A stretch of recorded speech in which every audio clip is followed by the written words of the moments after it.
Lori, kumusta na ang sitwasyon dyan sa Isabela? Yes, Ella. Sa ngayon ay malakas ang hangin dito sa aming lugar at nasa ilalim pa rin ng wind signal number 2 ang buong timugang bahagi ng Isabela sa pananalasa ng Bagyong Pao. Ngayong araw ay nagpadala ang Provincial Disaster Risk Reduction Management Office o PDRRMO ng Isabela ng mga rescue team sa mga lugar na madalas binabaha, particular sa Southern Isabela. Ella, kabilang na dito ang aming lugar dito sa bayan ng Condol, San Mariano, San Guillermo, Echage, San Agustin at sa iba pang lugar sa lalawigan. Kasunod ng babala ng pag-asa ng storm surge na aabot sa hanggang 3 metrong taas ng alon.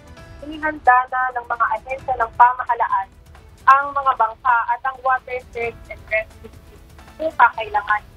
Nakadeploy na rin ang mga kawani ng Studio of Fire Protection, Isabela Special Motorcycle Action and Response Team at activated na rin ang Emergency Operations Center ng PDRRM Isabela.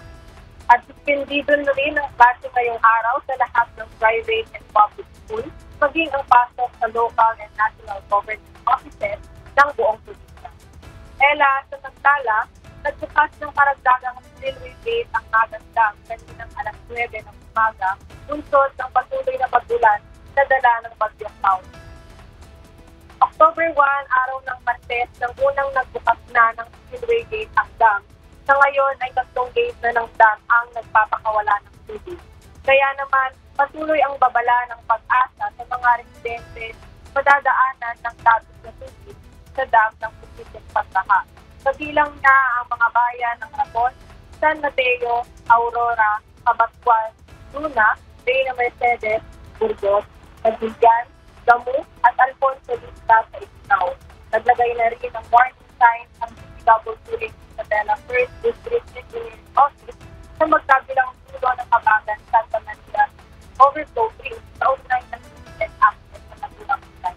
Tanging mga life savers na lang gaya ng bicycle at single motor bus lamang ang maaaring makatulong. Ang Alicoco Bridge sa Kawayan City, Isabela, bagaman possible ay para lamang sa mga life savers.